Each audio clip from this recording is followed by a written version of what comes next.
Well, thanks for ruining that the Movie Addicts podcast experience, Sam. That was really. Sorry. You know what else experience was ruined for me? Oh no. The Gray Man. Oh wait, 3, 2, 1. Spoiler Spoilers. alert. All right, spoiler alert. Granted, nothing could really be spoiled in this movie because every single thing that happens in it, down to every single thing everyone says, is so predictable.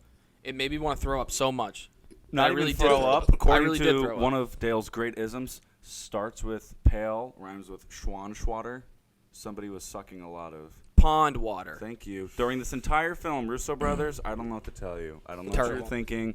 $200 million was spent on, as I have said, Get the your most head expensive, out of your ass. the most your expensive head out of your B ass. movie to date. It was a little bit. It may be the most expensive B movie of all time. It was a little expensive. It's more expensive than Irishman, which is crazy because they had like 6 cameras to de-age De Niro in all of them.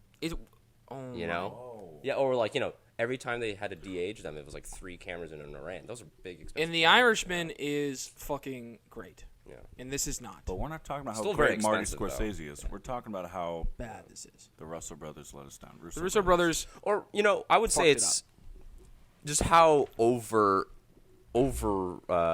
extended they were with budget, and just like, you really don't see it, I think, on screen. It was a really beautiful. For the quality all of the story. trailers, everything about the casting, the marketing suggested it was going to be one of the best action thrillers of the year, and it was just toilet doo doo. Here's the thing on the Movie Addicts podcast. I want to say something. Gabe and I never go into something wanting to dislike it. At all. We really go in with good. We only really go to watch stuff because we think we might like it. And then if we happen not to, we have to have the integrity to admit that we didn't dig it. Yes. what? Oh, sorry. I was just gonna say I've waited 2 years for this film. Oh, really? I was yes. Wow. I've 2 been years for 2 this? years, I man. think so yeah, probably. I'm glad I since- didn't wait 2 years Probably for since it. Jeez 2020, Louise. I saw some teaser trailer, casting development. I don't know what, and I was like, "This is gonna be sick." And they were stuck in production for a while, I think. Yeah. Or no, actually they delayed, I think, the release because, the whole market. So again, 2 weeks in a row. Nope. I ultimately gave it a lockup because you should see the film. Because Nope is a piece of art. Yes, but It's a fucking it great was a movie. confusing experience by the ending, which kind of warrants a second watch. But I was waiting a long time for Nope.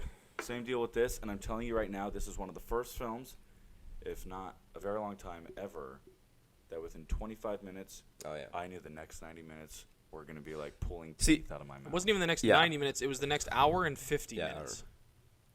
Yeah. See, I was gonna I looked ask. 45 minutes in, I looked at the thing. I said, "How much is left?" I want to die. So for you, it's 40 minutes. Because I was gonna ask at what point you 45 said. minutes in, I was like, "Holy!" You were just shit, like, I don't know if I can "Uh-oh." do this anymore. Because for me, That's why I said I yeah. didn't like the opening scene. Well, I was actually, like, because I like the opening scene. I actually do like the opening scene. That was one of my favorite scenes. That scene and the scene with where Ryan Gosling's arguing with Ana de Armas about you gave me a gun that's not loaded. I thought that scene was cool too. the second scene. Sorry, Sam. I didn't mean. No, that's okay. Sorry, Sam. Sam, the you second suck. scene. Screw you, Sam. Second scene. Dale pointed out how did anyone rehearse this or did they just get the script and walk on? That's how I felt for the opening scene. Almost the entire movie. For the felt that record, way. opening scene basically 19 years ago sets up the film. Billy Bob Thornton walks into a prison cell. Ryan Gosling's sitting there. He fucked up bad. He's probably been there for about 15 years. That's supposed to be 19 years ago. Yeah. Yeah, I mean, he looks the same because he's He beautiful. does, yeah. right? He's just So clean there's a little shaven. bit of license I think it's also there. just lazy. Like if you can't make him, if you can't age him, if you can't create a difference between how he looks then and how he looks. Yeah, couldn't they use another actor? You don't think they? blonder? And No, they don't think they couldn't could've for found, 20 like, a years from a grown. Because the suggestion is that he's a grown 19. man who's Yeah. 30. all I can say Wait, is yeah.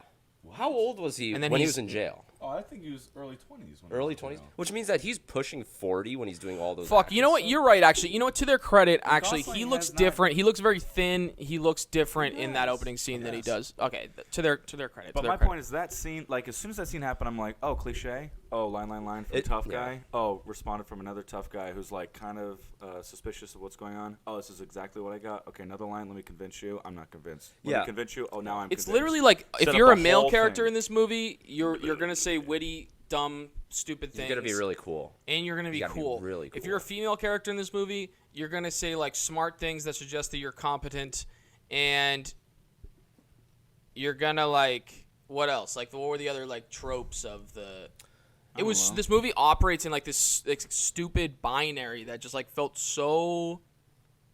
everybody at It's like all a character times, binary or something like that. I don't know how to explain everybody what at it is. all times is Joe Cool / Sean Connery. I feel Which, like- by the way, Sean Connery's fantastic. So I'm not like trying to create like. But the point is like, any kitschy '60s dialogue piece of line, every line. The And entire isn't time. Ana de Armas like? Isn't she a good fantastic actor? Yes. I think And then they're she's in all this really movie, good. like, and they're like, what is she being asked to do? Like, what? Like, she's basically like. I think she's a token. Like I think all the women in this movie they kind of Oh, play well, the No, tokens. I think that's pretty. Honestly, I think that's fair. I think that's fair. It sounds harsh, but I think it's pretty fucking true. Yeah. You know what I mean? I brought Like- it up before that I felt, and we should probably confirm. Box office details we should talk about, if that's even a thing. Point is, we were talking about like. I mean, no, there's no, like we won't be able to get any. No metrics or nothing. No, but hold on. What I was getting at is we talked about how like one for the real, one for the meal. So this I have a feeling for Ana de Armas, the agent, the studio, whoever it was, convinced her to do Gray Man for the meal. She's making her money. She's getting paid, Yeah. and now she's gonna go do Blonde, which is gonna be be her rad. big thing. Andrew Dominic Which directing you Blonde, said by the also way. Netflix. You said Blonde is Netflix and Andrew Dominic, who's a really How is talented it that director. Ana de Armas has 2 films on Netflix coming out within the same 52-week calendar, other than the fact that they convinced her to do 2 pictures? One that she's being tossed Could be. into because she looks great, and she is great, but, like, the material just doesn't support her. But when was that movie made? Because like I mean, Green Man was made like in 2020 maybe. Sure. And then like they kind of sat on it to release it for this year, but like I think that second one. But you're right. I don't know. I mean, the thing is, I feel like this is the kind of movie though where it kind of makes sense why these people took it. Like they're just like, oh, Rooster Brothers. Like last time we worked with them, like Chris Evans was like 100%. I'm coming back to work with them after Winter Soldier. That's a great movie. Okay, fair Had a enough. good experience with that, right? Ryan Gosling probably wanted to do like a leading man role in like this. He's never really did this since like Drive or whatever. So. But this is like way more actiony. So I think there's like incentive for all these actors to come on to this He did Nice Guys. big budget. I really want to watch Netflix Nice thing. Guys. And he did, but you're right, in terms of, like, action thriller, because Yeah. other 2 films I could think of since Drive, well, you're going to have to help me out here. Drive, before or after? Before Nice Guys. Yeah. Is it before? What's the rom-com he does with Emma Stone? The first one. not It La La Land. is. It is around that Steve time, I Carell, believe. Kevin I Bacon. can confirm I this. think Julianne Moore. Um, Oh, I can Crazy confirm Stupid this. Love. Crazy Stupid Love. Great movie, by the way. I like Crazy Stupid Love. Not a In great strange movie, place, a couple cars peeling past Yeah, the no, house. Yeah, I we think, and I I don't think this is the movie where it's like, what were they thinking taking this job? I think they were excited for the project. Yeah. I think maybe just like a couple of small decisions here and there during the creation of it just ended up to a more like I don't think the only fault. I think the only fault this movie has is really just I like got maybe it. the core story. Crazy Stupid Love came out the same year as Drive, actually. Oh, wow. Which is kind of what I assumed, yeah. Which is so what year? Crazy 2011. So Wow, so guys, so 11 years Crazy ago. Stupid Love was a summer movie, which I I was in high remember. school, bro. Same. Which I remember it being a summer movie. I remember seeing it in summer of 2011. And then Drive came out September 16th, 2011. So just So a Drive couple actually months later. came out after. Wow. Interestingly, which is kind of like great. Like that's the thing is I respect the shit out of. Sorry, I didn't mean. Am I detracting from something you guys were? I was so busy. No, we're just So I respect the shit out of Ryan Gosling. I feel like he's so. Some of it's probably luck and just timing that he's not even in control of. But I mean, think about that, right? Releasing a movie like Crazy Stupid Love and then followed up months later by Drive. People are able to see you as like the rom-com guy, and then they're able to see you in this like pretty like this movie that's really like kind of alienating. It's not like not everyone's It's like gonna a love it. modern action noir, right? Yeah, Yeah, it was a modern. and it's a one. cool movie. It's I a don't think great it's for movie, everyone. I really like it. I love really Drive. dig it though. I really dig Yeah, it too. one of my favorite Gosling picks. But I'm saying like Gosling's so smart in that way where like he makes great career choices in my opinion. And not all of them are like smash hits, but they keep him on a on a steady path, you know? Well, how did you like him in this movie? Because I actually thought he played the part, Yeah, And I so think in The he- Gray Man, I mean, Because I was gonna say him and Chris Evans. I think again, and this goes back to my point. Like I think the actors themselves probably did like as much as they could, and I think probably the Yeah. most glaring weakness is just the core story. Literally took okay, what's popular? Let's take John Wick, Bourne Identity series, Mission Impossible Bourne series, Identity. every single like spy thriller, you know, and just like mash it up and crank it to 11, you know. I feel like that's what they want. I think Gosling in this movie is similar to Ana de Armas, where I think he's floundering because he's like not working with really much of anything, and so he's a There's no character development. 0. And any character development feels really cheap. The closest to character development, I'll put it out there, just thinking on the spot. Was the girl the daughter? I was Yeah. gonna say Ryan Gosling's character. We don't really establish till later in the film, which makes it harder to empathize with him. But Ryan Gosling's character struggles with a relationship with his father. The reason he's in prison and is kind of like forgotten by society to begin with is because Gosling takes the life of Gosling? his father. Gosling. Gosling. A young Goth. Ryan Gosling. Ryan Gosling. Ryan Gosling. That's Ryan. That's his next phase. and of his name is career, Six. Gosling. Like Goth. He's gonna be becoming Goth. His name is Six in the film. Six basically witnesses the beating of him and his Which, brother. by the way, is like the corniest shit of all time. for sure. Six. Six witnesses the death, witnesses his brother getting beat as a child, and in defense of his brother, kills his father. Years later, during the film, as explained, part of the action, he now has the opportunity to take a young girl under his wing.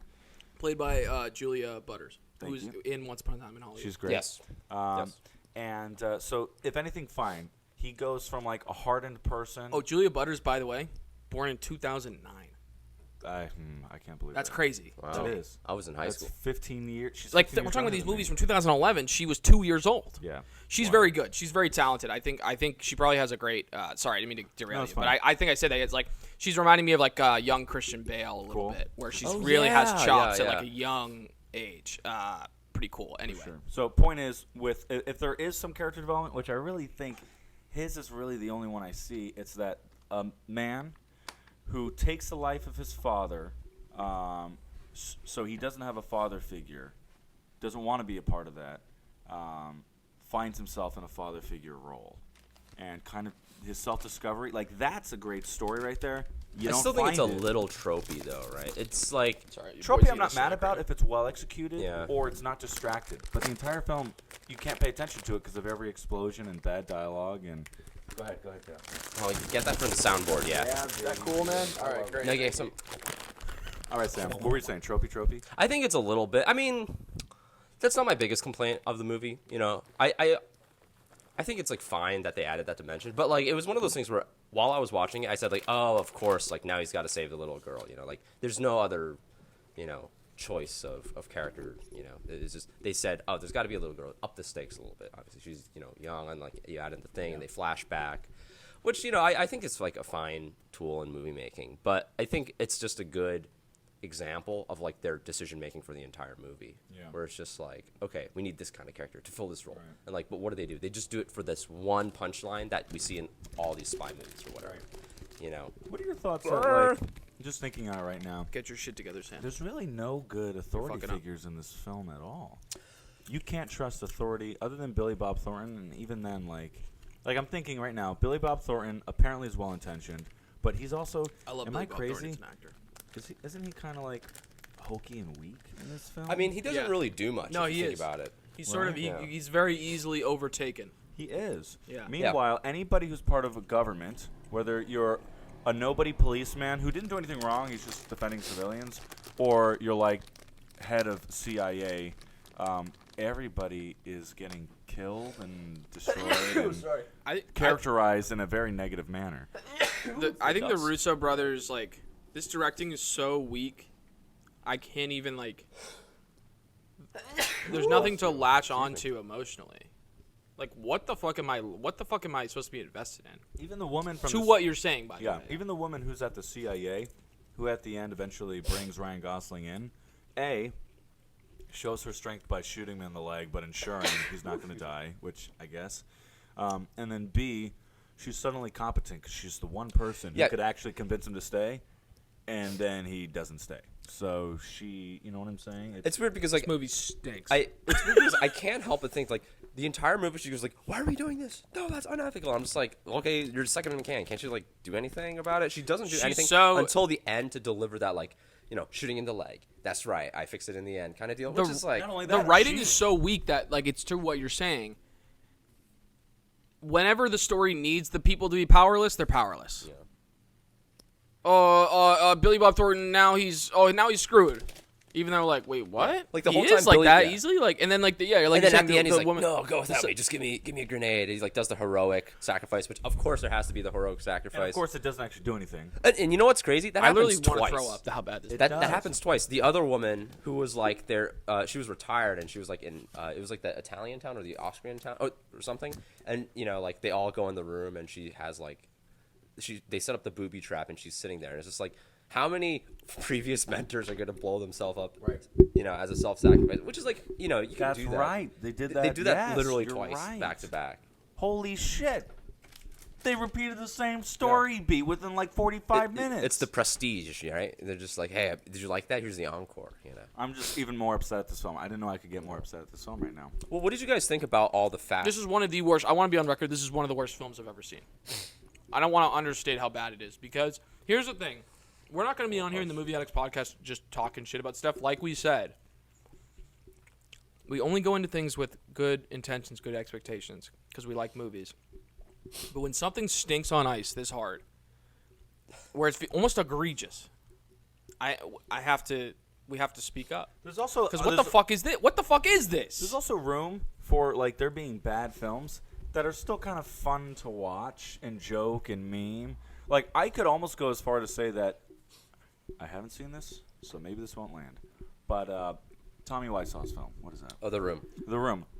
From what I understand culturally, people would enjoy The Room more than this because Yeah, but that's a Because completely the different. room at least has like a though. heartbeat.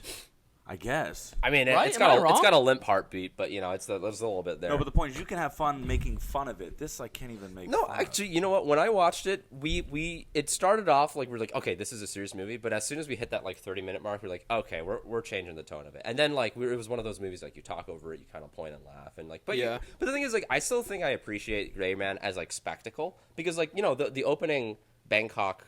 There was a lot of colors, a lot of fireworks. The opening was firework beautiful. fight in was it Bangkok? The New Year's There party? was Yeah, it was a Bangkok. yeah, But, I like, think so. Because the thing is, like, they actually, to their credit, like, they are veterans of the industry that made a movie that really looked pretty, in my opinion, right? And so, like, I could appreciate that, right? It just feels like so. It's just the core story that falls flat, and like, Yeah. no matter what you do, you really can't polish that or punch that up with like any like cool effect. I think. Yeah,